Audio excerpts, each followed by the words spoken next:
All right, guys, welcome back to Underground Science. In this video, we'll be talking about leukocyte adhesion deficiency, but this time we'll be talking about type 2 leukocyte adhesion deficiency. All right, so let's go and get started. So when we talked about type 1, we said the defect was in the CD18 subunit of the beta 2 integrins, right, on the white blood cells. Because remember, the integrins bind it, the integrins, we saw that it basically binds the cellular adhesion molecules on the endothelium, right? And it's responsible for the adhesion phase. But in leukocyte adhesion type 2, right? So not type 1, type 2, the defect is in the sialyl Lewis X on the leukocytes. So remember when we talked about this in the previous video, when we talked about type 1, we said when there's infection occurring here, right, in our tissues, we want white blood cells to come here. So we're talking about neutrophils, right, or leukocytes in general. What happens is we have our endothelium here, right? What happens is we get rolling that happens first. And in rolling, we get binding to selectin. So we have, let's draw our neutrophils like this, right? Or leukocytes.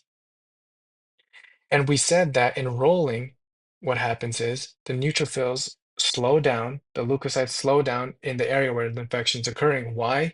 Because the neutrophils bind onto selectins. These selectins being P selectins and E selectins. Okay, so we have P selectins and E selectins.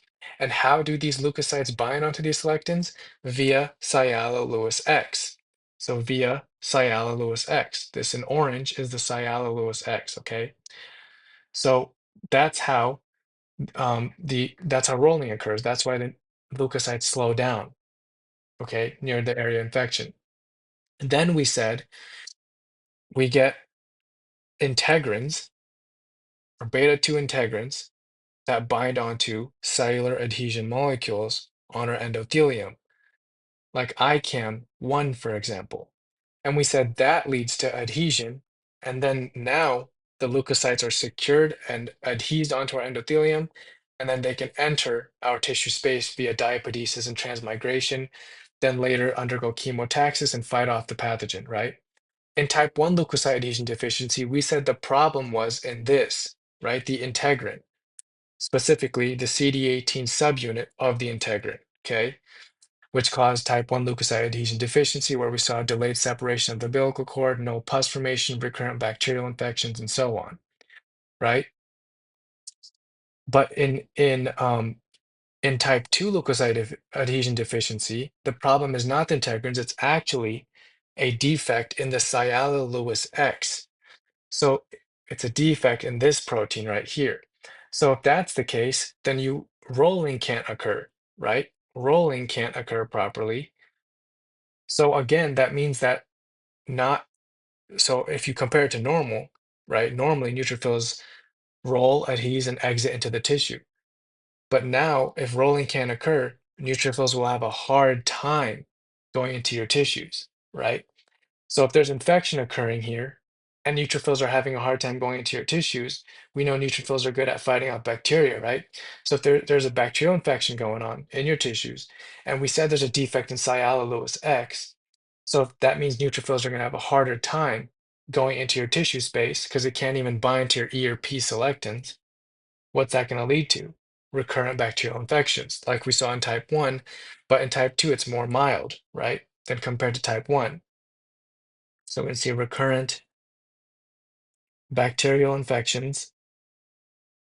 But again, it's more mild when compared to type 1 because type 1, you can't even adhese, the neutrophils can't adhese onto the endothelium.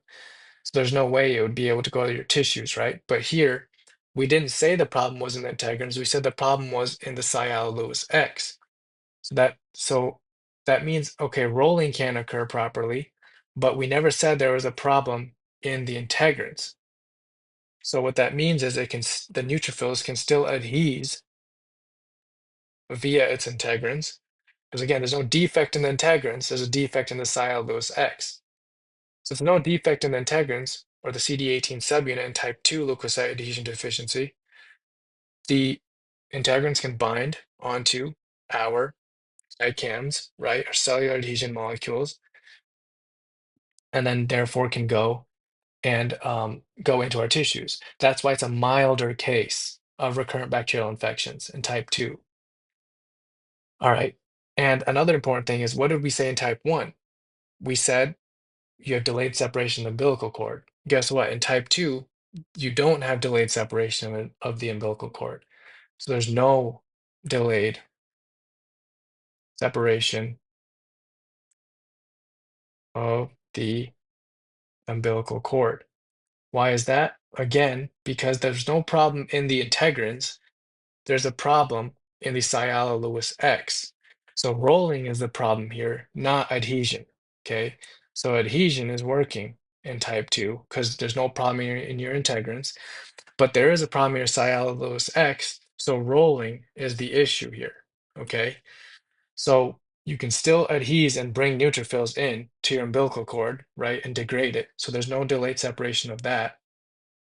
You still have recurrent bacterial infections, but a milder form because you still have trouble bringing in your neutrophils, okay, into your tissue space due to the defective Siala-Lewis X and defective rolling. Okay, and another important finding that we should know is that we should commit this actually to memory is in type 2 leukocyte adhesion deficiency, you can also see a short stature.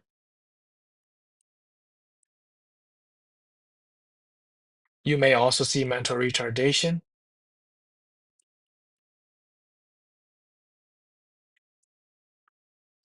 And then and then a cool thing, right? That it's not, I mean, it's not cool for the person, but like in terms of how it works, is you may see a Bombay blood type in these individuals. Okay, a Bombay blood type. All right, and we'll actually discuss this now. Okay, what this actually is. So these are the findings, okay, for type 2 leukocyte adhesion deficiency. I hope this made sense. And now what we're going to do is we're going to talk about the Bombay blood type and what that is and why you see that. Okay. So before we talk about its relation to type 2 leukocyte adhesion deficiency, we need to know what Bombay blood type even is, right? In the first step. So remember when we're forming our blood types, right? We know that in general, we know that we have blood types B, AB, and O, right? Those are ABO blood types. And in general, we know that A blood type means you have the A antigen. Okay. B blood type, if you're type B blood, you have the B antigen. If you're type AB blood, then you have the A antigen and the B antigen. And if you're type O blood, then you have no B antigen or no A antigen, right? So this would be type O blood. We'll just write that on the bottom right here. This would be type O blood. You don't have a B or A antigen. Now, again, when we're talking about blood typing, right, we know that if you're type A blood, you have the A antigen, but you have type B antibodies. If you're type B blood, you have the B antigen, but you have type A antibodies, right? If you're type AB blood, you have the A antigen and B antigen. Since you have both, you don't have any antibodies against type A or type B blood.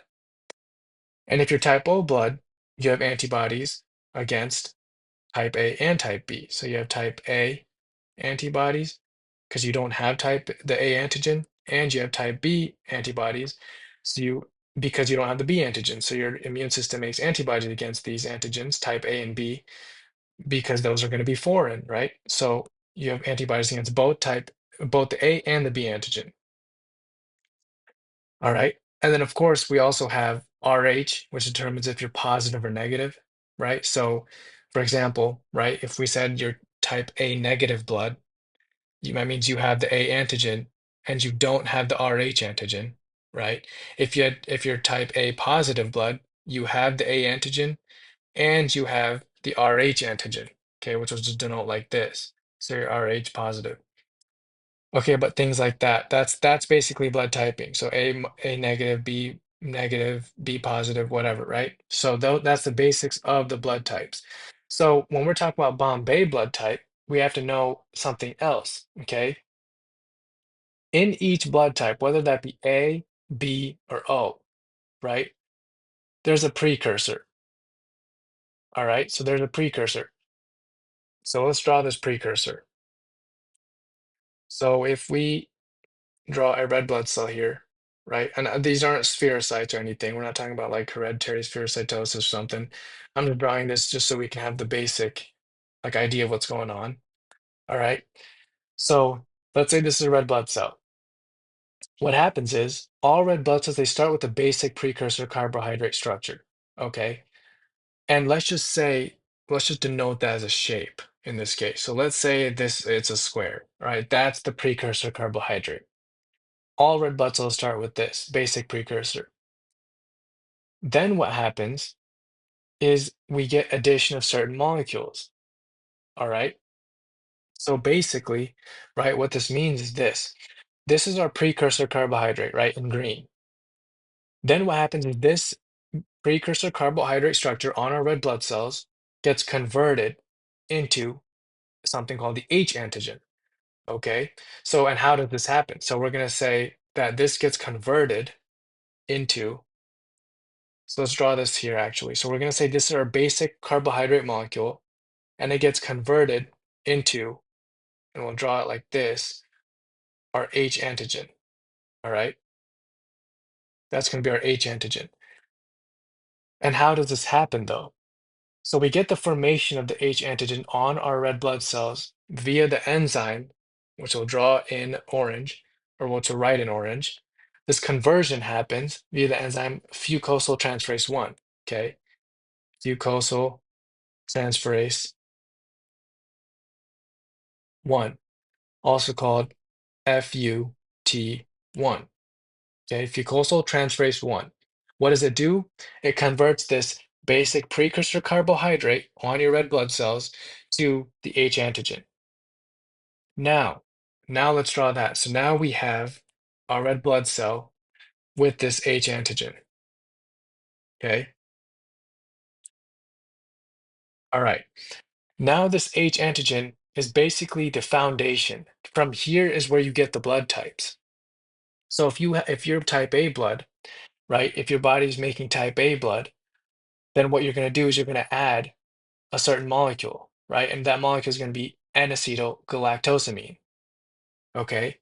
So for type A blood, we're going to draw this in orange. You're going to add a molecule, and this molecule is going to be N-acetylgalactosamine. All right. So I don't really space there, so I'm just going to write it here. Galactosamine. All right. You're going to add N-acetylgalactosamine to make type A blood. So now, if you so let's write this down right here. H antigen plus N-acetylgalactosamine makes up what? This is equal to type A blood. Okay. Next, how does type B blood work?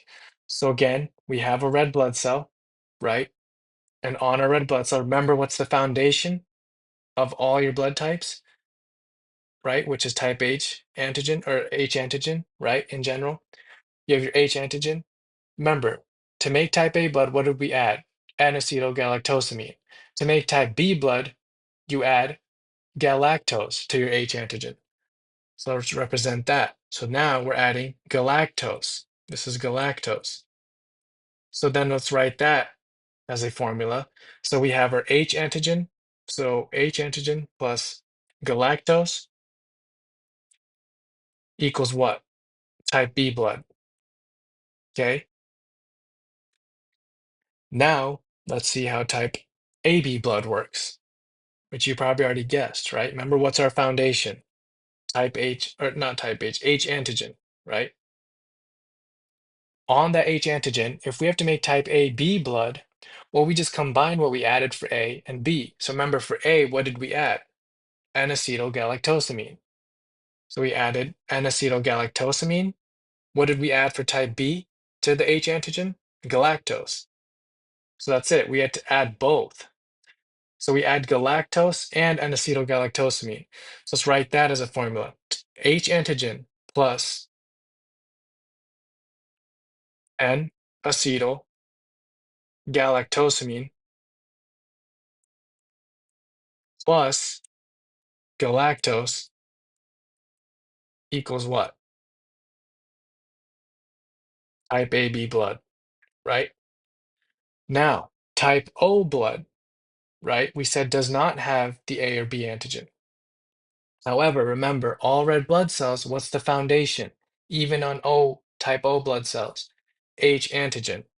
Okay, because remember, on all our red blood cells, we start off with that precursor carbohydrate molecule that gets converted to the H antigen via fucosyl transferase. Remember, fucosyl transferase 1. So even if you're type O blood, you still have this foundational H antigen.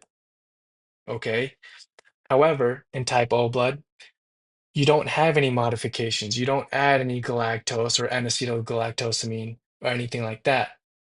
So you just have the type H antigen. So in our formula, H, just H is equal to type O blood. If you just have the H antigen, you're type O. Okay. So why did we explain all of this, right? What was the whole purpose? Well, we're talking about type 2 leukocyte adhesion deficiency, right? So actually, before we do that, just another like addition, right? If if you have so just having your type H antigen, right? That would be type O blood, like we said. But there is a condition where it's called the Bombay blood type. All right. This is when you don't have the H antigen. Now, how does that happen, right? So remember, when we go back to the beginning, what did we say? We said that you have this basic carbohydrate precursor on all your red blood cells. And then we said that basic carbohydrate precursor gets converted into what? H antigen. But we said that that needs a enzyme. So remember, this basic carbohydrate precursor gets converted into H antigen, right? But we need an enzyme to do this, and we said it was fucosyl transferase 1, right? In the Bombay blood type, if it's obviously really rare, right? But what happens is in Bombay individuals, you have a mutation in the fucosyl transferase 1 gene, so you can't transcribe and translate it to the fucosyl transferase 1 protein or the enzyme. If you don't have the fucosyl transferase 1 enzyme, you can't make the H antigen, right? Remember what we said in normal blood types. If you don't have an antigen, you make antibodies towards that. For example, if you're type A blood type, you have the A antigen. So you make type B, you make antibodies against the B antigen. Just like that, in individuals who are Bombay blood type, which you don't have the H antigen, you make antibodies towards the H antigen. So that means if you give these people any type of blood, even O blood, right? Remember, even O blood has the H antigen. So any blood type transfusion to these individuals will cause hemolysis and a reaction against the blood.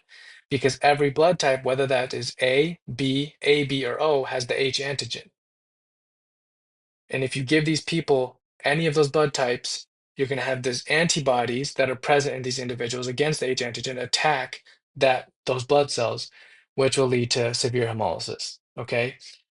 Now, the reason why I'm talking about all this is because it relates to leukocyte adhesion deficiency type 2. Remember, we said what are the findings, right? We said the other findings include short stature, mental retardation, and Bombay blood type. Now, why is there a why is this relating to leukocyte adhesion deficiency type 2? Well, what did we say? We said in leukocyte adhesion deficiency type 2, it's a defect in the formation of Siala-Lewis X, which means you have defective rolling, right? You can't bind onto the selectins that well, therefore neutrophils have a hard time getting into your tissues. But guess what also makes Siala-Lewis X? Fucosyl transferase. Okay, so remember, fucosyl transferase, we said, right?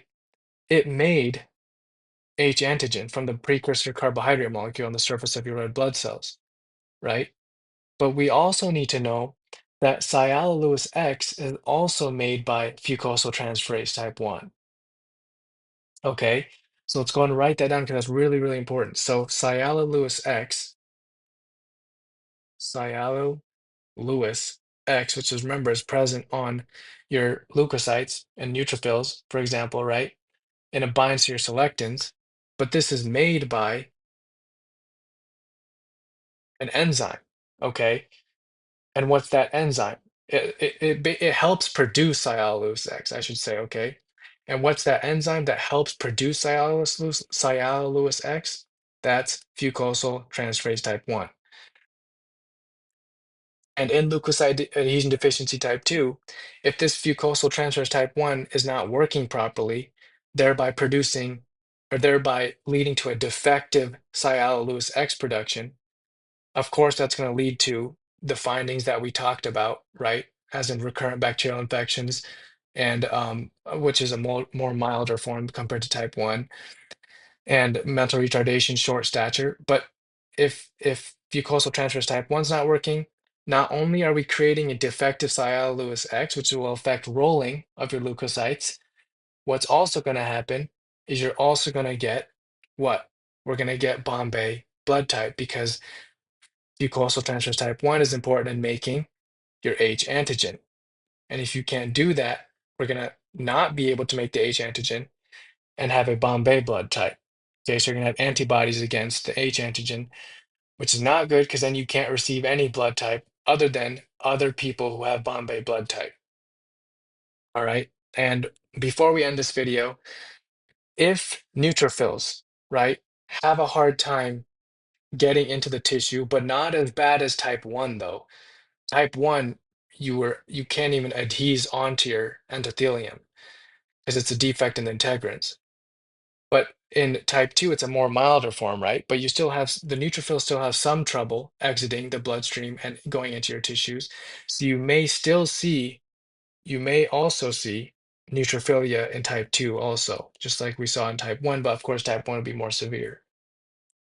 All right. And that's basically it for type 2 leukocyte adhesion deficiency. I hope this video helped. I hope it wasn't too confusing. Thank you guys for watching.